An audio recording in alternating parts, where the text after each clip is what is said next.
Well, good morning, Women of Welcome community. Thank you so much for joining us. My name is Heather Brandt, and I am the Discipleship Coordinator for the Women of Welcome community.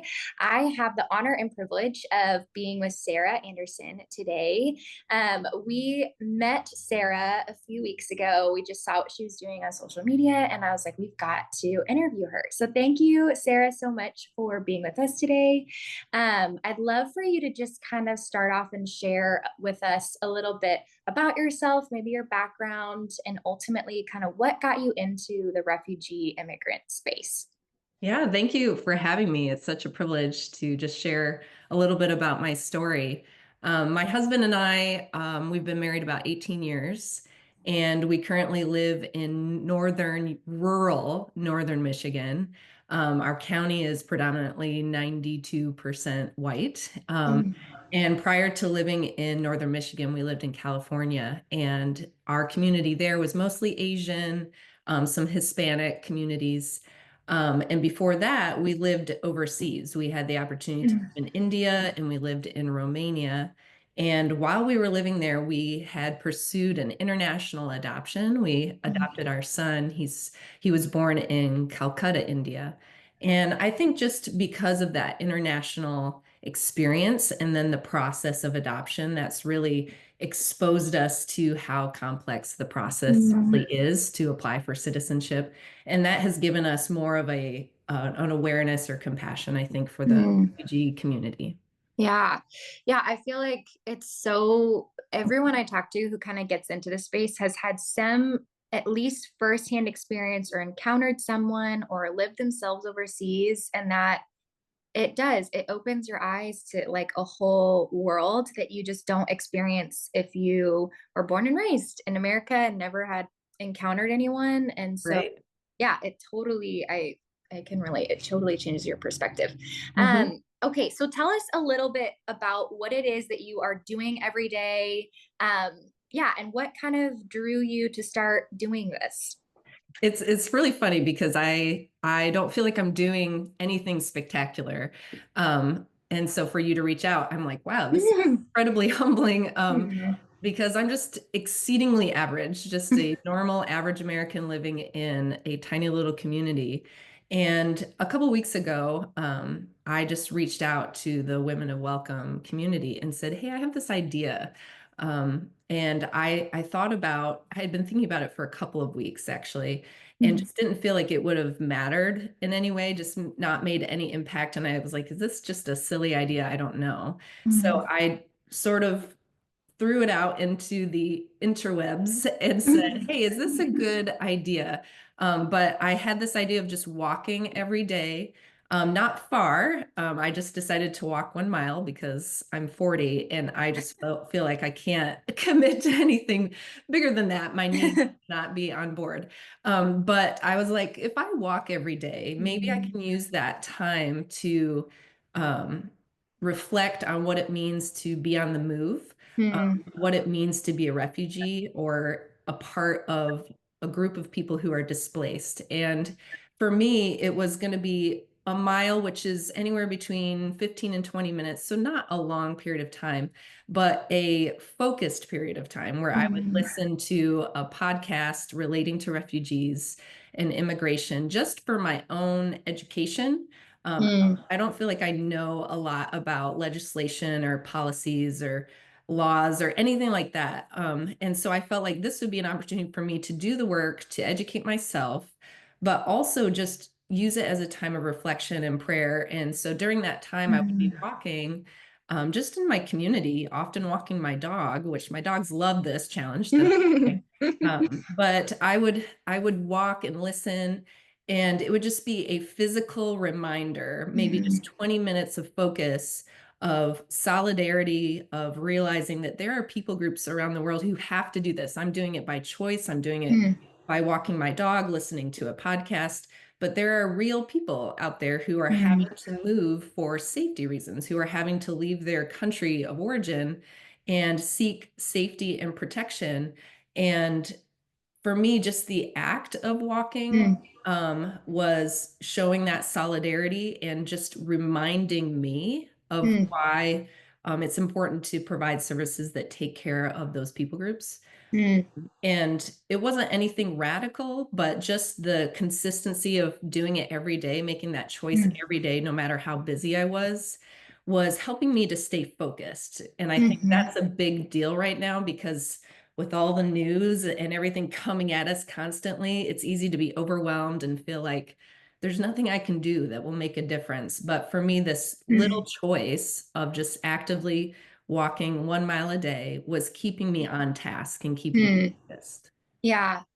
Gosh, there's so many things in just what you shared that I'm like, man, I want to pull that out and that out. But I think a few things that you said are like, I'm just your average person. I'm not someone special. Maybe don't feel like you have a huge Right. platform. But Right. I think what is so beautiful and so amazing about your story and what you're doing is it's moving to action in whatever way you can. And I think oftentimes women or maybe even those in our communities are so overwhelmed with what's happening, and it's overwhelming. It feels like nonstop news in your face. um, but there is something that you can do, and I love Mm. that you said, like, I'm not an expert on immigration, refugee Yeah. policy, but I'm going to take, 30 minutes, maybe 40, I don't know, however long it takes you to walk a mile. Uh, Not yeah, very long. yeah, It takes not me very longer long. if I walk my dog. There you go. And I'm just going to educate myself. Like, I'm Mm, just going to take time and learn. And I mhm, think that that is so, and I don't have to know everything to start. I mm, think that that's really important is you don't have to know everything to do something. And, I think there's something really beautiful when people maybe start asking you questions, and it's amazing to say, you know what? I actually don't know. Like, let's find out together. yeah. Like, we Yep. don't have to have all the answers, and that's what I love too about your story too. um what would you say are some of the like biggest takeaways or things you feel like the Lord has just been teaching you through this whole Mm. process?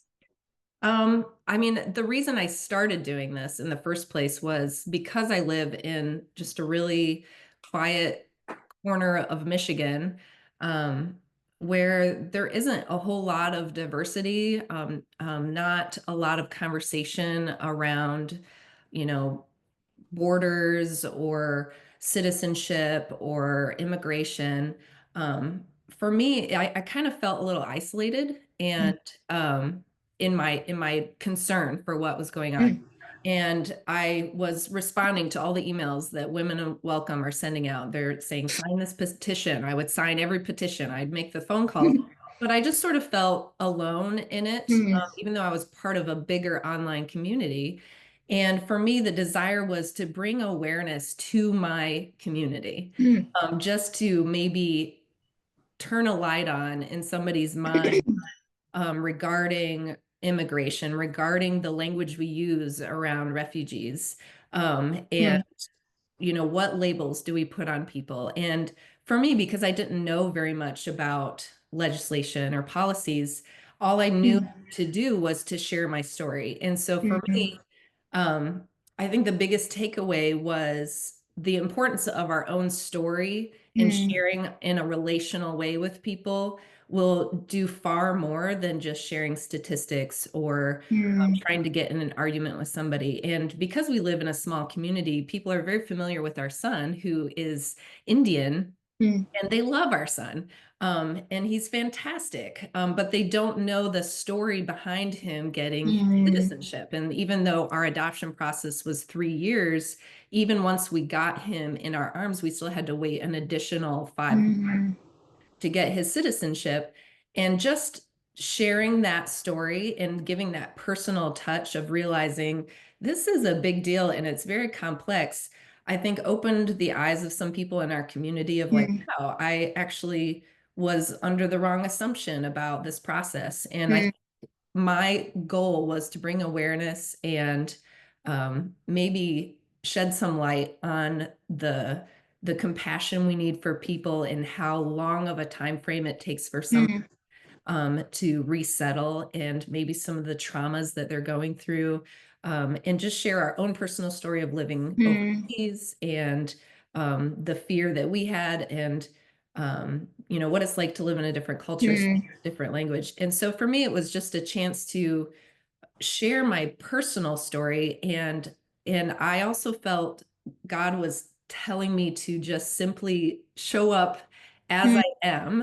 I think yeah. sometimes we feel this pressure to know everything. Mm. I don't know very much. Mm. And I also feel this pressure to show up in a very performance and glossy sort Mm. of way, the pressure of social media to look professional.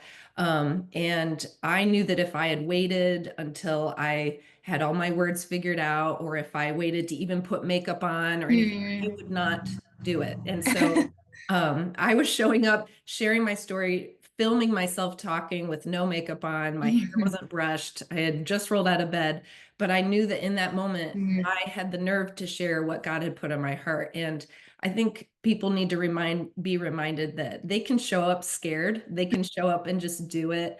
If God's put something on their heart, they don't have to do it professionally. They do have a community of people in their life that they Mm. can share their personal stories with. And that's going to make an impact. And it doesn't have to be this grand scale outreach. If we're just connecting with our neighbors and Yeah.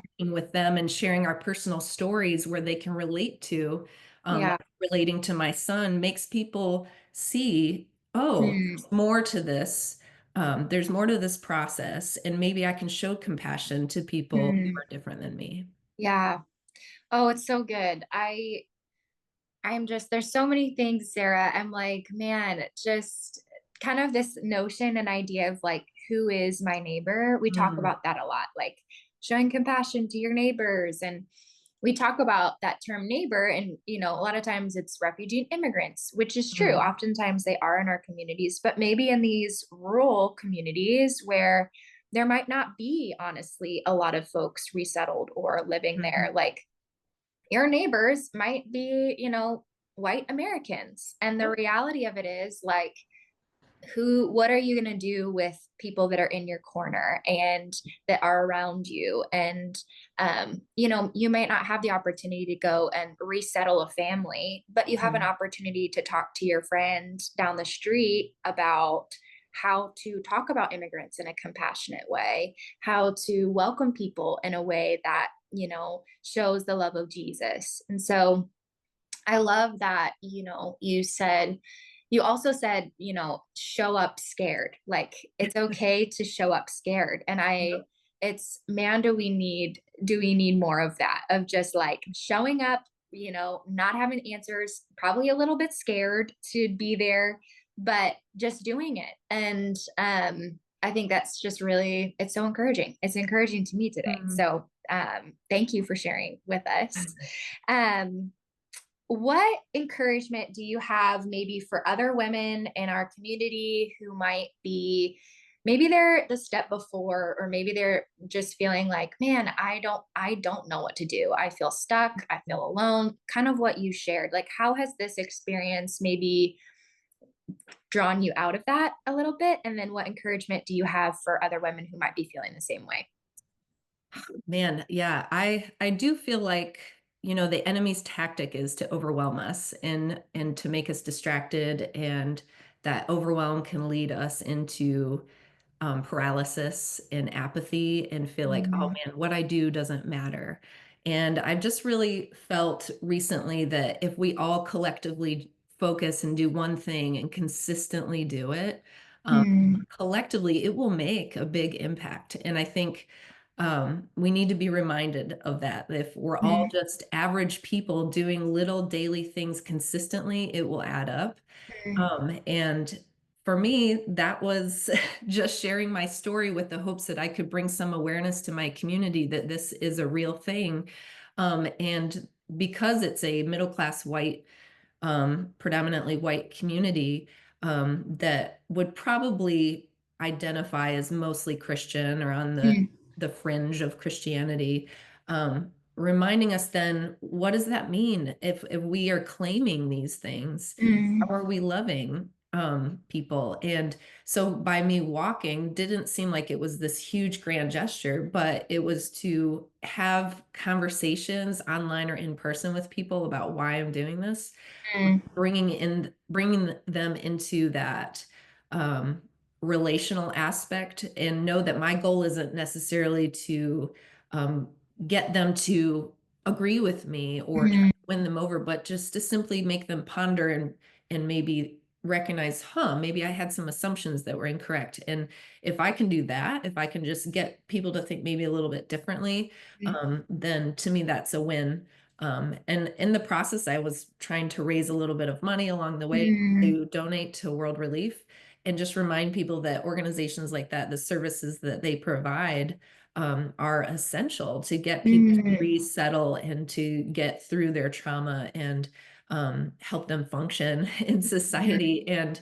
And I think we just hear things in the news, and because it's just bombarding us and coming at us 24/7, we don't have time to really challenge those thoughts. And mm, so I would encourage women who are just feeling like they don't have the power to do anything, that they maybe feel like what I do won't matter in the grand scheme of mm, things.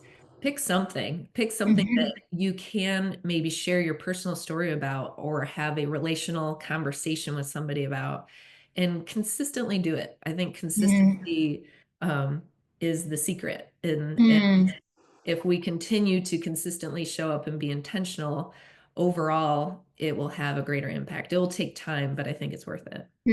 Yeah, it's a good challenge to be consistent and to pick whatever it is, be consistent with it. I love that. So good. Okay, last question. Is there any last things that you want to share with our community or with us as we kind of send you on our way? I just really thank you for giving me this Mm, opportunity. My husband and I are just incredibly average human beings mm, living our lives, mm, just normal people. And I think we have to realize that when we want to see change happen, or to be used by God in any capacity, it just requires faithfulness and mm, doing whatever God lays before us, whether that is to walk just 1 mile every day, or bravely share something online, even if we mm, don't look put together. And I would encourage women to just start there, start in your little circle, start in mm, your corner of the world, and talk with your neighbors, invite them over for coffee. If you mm, do live in a bigger area, and more diverse in a bigger city or something, um, talk with people of different ethnicities, sit down mhm, and have coffee with people who are unlike you, who have a different culture. And just, to me, those conversations matter. mhm, Relationships are what change us, more than statistics or anything we see online. And so I think that personal touch, that relational touch is going mm. to go a long way. So I would encourage people to just do it scared. It's good. It's good. Well, thank you so much. This was such an honor to be able to chat with you. Yeah, we just appreciate you talking to our community and spending time with us this morning. And thank you so much. Thank you.